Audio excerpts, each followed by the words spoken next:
This is Danny Flexen here for Seconds Out. Delighted to be joined by unbeaten light heavyweight Tommy Fury. Just 2 days away from his latest outing, the fifth as a professional. How you doing? I'm doing very well. Can't wait to get in there now. Just all the training has been done. The hard work has been done. So it's just about getting in there and showing everyone what I've been working on, really. And before we talk a bit more about the fight, earlier today it was announced that Leon Woodstock had failed his COVID test and the main event was off. And there was some doubt about whether the show would go on for a little while. What was your kind of knowledge of what was going on when all this was happening? Just the same as you guys, really. Obviously, when he tested positive, it was a heartbreak because it was a great fight, number one. And number two, it was the main event. And obviously, with a guy pulling out the main event, obviously, it leaves questions, is the show going to carry on?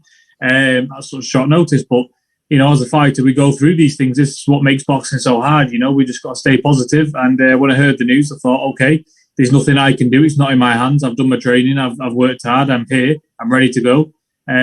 So we just sit and wait, and that's all I did do. Thank God that it was okay, and the show still goes ahead. That's what we've got to thank for.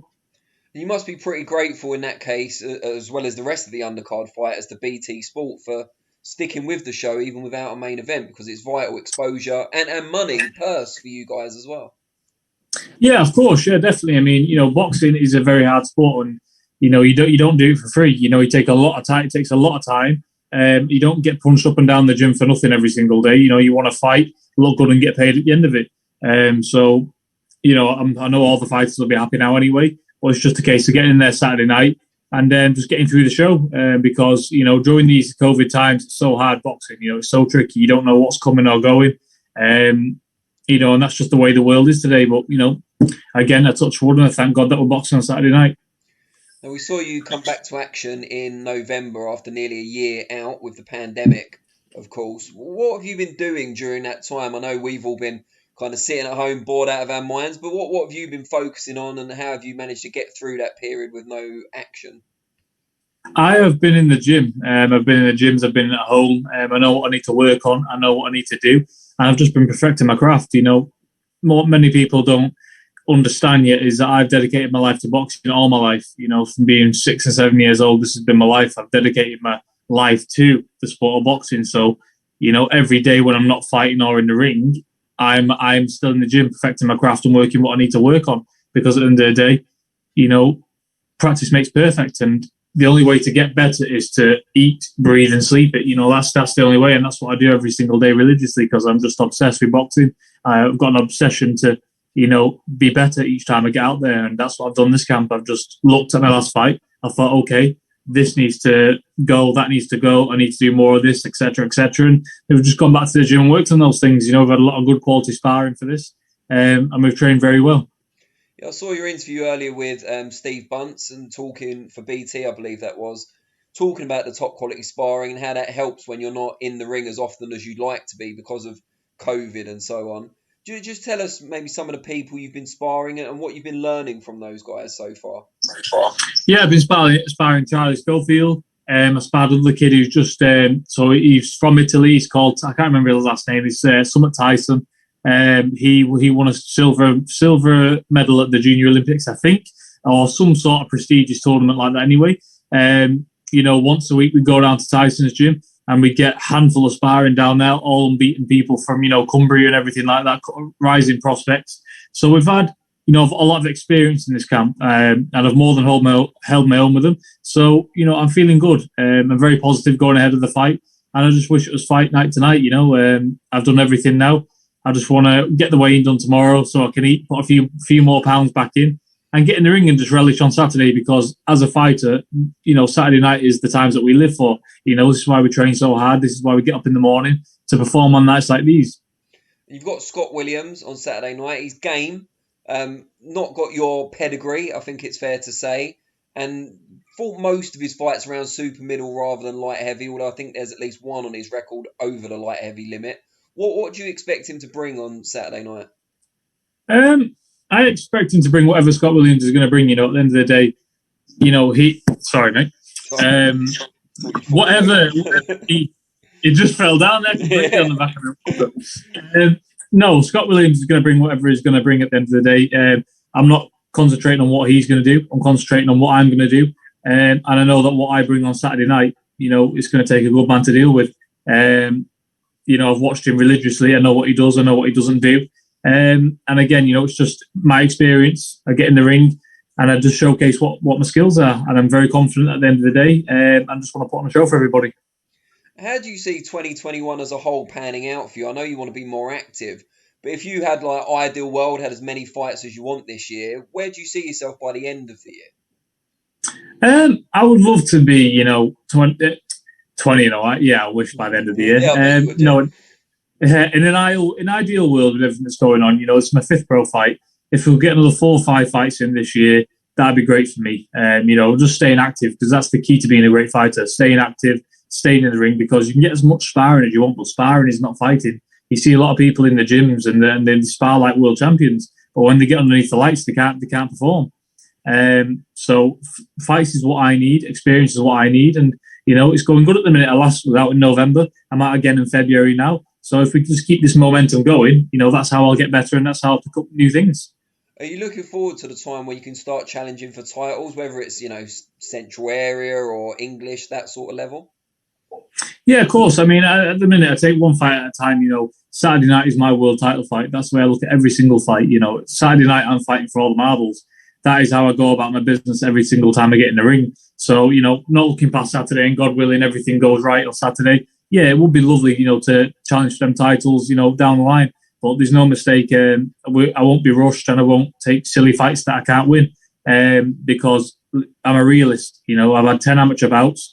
I've had 4 professional fights. I'm 21 years old. There's no rush. We've got a perfect team around me. I'm learning at the right time. I'm showing a lot of promise in my fights and in the gym. So just goes nice and steady, and the fights will come. Right fights at the right time. And I've always said throughout my career, we will get there. Just nice and steady. Slow and steady wins the race. You get a lot more attention than the average 4-0, 5-0 prospect, unless they've got a massive Olympic pedigree, perhaps. How do you find that to deal with? Because usually you'd be building your career, small hall circuit, under the radar, and you could just get on with it, but you're always going to be under scrutiny. It is what it is, and you sort of, you got to live with it, because at the end of the day, growing up in the family that I've grown up in and having the last name that I do have, even when I was a kid, 10, 11, 12, sparring, everyone would stop in the gym and say, "Oh, this is Tyson's brother. Let's have a look. Let's look what he's like." Or my first amateur fights, "Oh, this is Tyson's brother. Let's see how he is. Let's see how he's performing." So all through my career, there's been pressure. So you just sort of learn to live with it. So now it really doesn't, weigh me down. I don't even think about it. My last name might as well be McVitie's or something, because it doesn't matter what the last name is. It doesn't matter who's looking at it. I know what I can do. I believe in my skills, and I'm going to go out there every time and show them and prove them wrong. Has having that extra attention from being Tyson's brother helped since you've gone in Love Island as well? Because that's brought a different audience watching your career now as well. Yeah, definitely. I've got a whole brand new big audience, which is always great. I'm thankful for everyone who supports me along the way, as they know. But yeah, listen, it's all good at the end of the day. Everything has its privileges. There's pros and cons to absolutely everything. But at the end of the day, I'm in a good scenario, and I've just got to take it with both hands now. You were trending recently on Twitter, and I thought at first it was because your fight had been announced. But then when I looked at some of the comments, it was something you'd done for your girlfriend for Valentine's Day. Just tell us a little bit about that, because it looked like a lot of work went into it. You kind of put the rest of us to shame. You've set a high bar. Yeah, I mean, it is what it is. At the end of the day, every man, it takes a man to treat his missus right. And everyone knows me. I don't, spare no cost on showing my missus how much I love her. Without her, there wouldn't be any me. She's an absolute gem. She's a diamond. She's with me every single day. She cooks for me. She washes all my clothes before training. She's a lovely woman, and I couldn't do what I do without her, because you need a good woman by your side in this game, because boxing is a very lonely game. And yeah, at the end of the day, just put something nice together for her on Valentine's Day. I didn't tell her about it. It was very unexpected, and that's it. You just got to pull out the bag every now and then, haven't you? You've got to.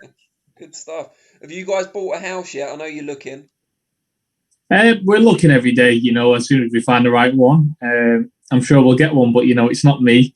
Yeah, the missus is very picky in where she lives, so everything's got to be spot on. But no, we like where we live now. Everything's perfect for for now. But at the end of the day, yeah, when the time's right and the property comes up that we both jump at, we will definitely go for it. We mentioned Tyson earlier. He seems to be on the verge of the biggest fight, or what would be the biggest fight of his career. How much of that is kind of reflecting onto you in that everyone's quite excited about it, they're waiting for it to be signed, you're quite close to it. Are you excited about it, or are you just focusing on your own path? I'm just focusing on my own career, my own fight. I've got a fight Saturday night, so I ain't really thinking about anything else. But yeah, of course, I'm just like the general public when it comes to that. Who isn't, watering at the mouth just thinking of that fight? It's the biggest fight in boxing. And, when it all gets signed, when it all gets made, and when they're both in the ring, what a spectacle that'll be for not just me, and Tyson, and Joshua, and everyone around in the camps, for everyone around the world that gets to witness that fight. It's a great fight. Both men will be in the prime of their lives. And yeah, it's going to be a great fight. And I can't wait for it to, be a done deal. And like the rest of the public, we're just patiently waiting. And have you got that big ambition yourself to not just get to the top, but to have that sort of domestic rivalry that could be a mega fight in the future? Now you've had a taste of it through him. Yeah, I mean, definitely, this is why we're in boxing, to create massive fights, fan-friendly fights. That's why we're in boxing, for the big nights. And of course, but again, I don't look past any opponent. Scott Williams Saturday night, that's my Anthony Joshua. It's that the same rules apply, because at the end of the day, if you make a slip up, you'll never get them big fights. So you've got to make sure you look good in every single fight, show promise in every single fight, and that's what I intend to do. And I'll take one fight at a time. And after Saturday night, we'll go back to the gym, we'll reassess, and then we'll move forward. Now, if there's people out there that haven't seen you box before, particularly people that were charmed by you in Love Island, and they're going to watch you box for the first time, what would you tell them to expect? I'd just tell them to expect fireworks. At the end of the day, people don't switch on the TV station or come and buy a ticket, to see a ball fest, a tipper-tapper for 12 rounds. They want to see action, they want to see blood, and they want to see guts. And that's what I try to bring to the cameras every time I box. And at the end of the day, I believe in my power, I believe in my ability, and, my showman at the end of the day. Boxing is also a business, and it's an entertainment business at that. So every time I get in the ring, I do bear that in mind. I've got flashy skills. At the end of the day, I go in there not to points win. I go out there to, disable my opponent, because that is the aim of the game. It's the fight game. It's not amateur boxing where you're tapping your way to a points victory. You're trying to do damage to your opponent. And that's exactly what I'm going to bring Saturday night. Just before I let you go, you're still only 21 years old. You've already achieved quite a lot in different spheres. And now you balance all these different things at the same time. How do you handle it at such a young age? Are you more mature than most 21-year-olds, or have you got a lot of help? How do you do it? It's just my mindset. That's how I get through everything, because in my eyes, I haven't achieved anything. Anybody can go and sit in the sun for 2 months, and chat up a bird. Anybody can do that. It's not hard work, but not anybody can win a world title. That's what keeps me driving. I don't need boxing financially now. I'm in a great position, with great endorsements aside from boxing. It couldn't be any further away from boxing. But I don't want to go through life easy. I don't want to go through life, just doing things that come easy to me. I want to work for what I have. I want to strive for something. I want to strive to be the best in what I'm doing. And I've been boxing all my life, and I've always said to myself ever since I started boxing, if I'm going to do it, I'm going to do it right. And my end goal is to be a world champion, and I will not stop until I've achieved that. I don't care what bumps and bruises there is along the road. We get back on the horse and we go again. That's just how it is. And this Instagram stuff that I'm doing now and all that sort of thing, it's very easy. I could live my life like that and say goodbye to boxing. I don't need to take the bloody noses and, the hard work in the gym. But I do it because I want to strive for more. I want my name to go down in history as being a world champion. And more importantly, I want to keep true to my word. I want to say that what I promised myself at the start of boxing, I kept to, and I achieved it. And then I can sit happy when I've quit, when I finish boxing. Great stuff. Well, next step on that journey is obviously Saturday night. Wish you the very best of luck. I'm sure Thank you very much. Leave a great impression. And we'll be watching, obviously. So look forward to it. Thank you very much, pal. God bless. And you, mate. Take care. Bye-bye. Cheers, mate.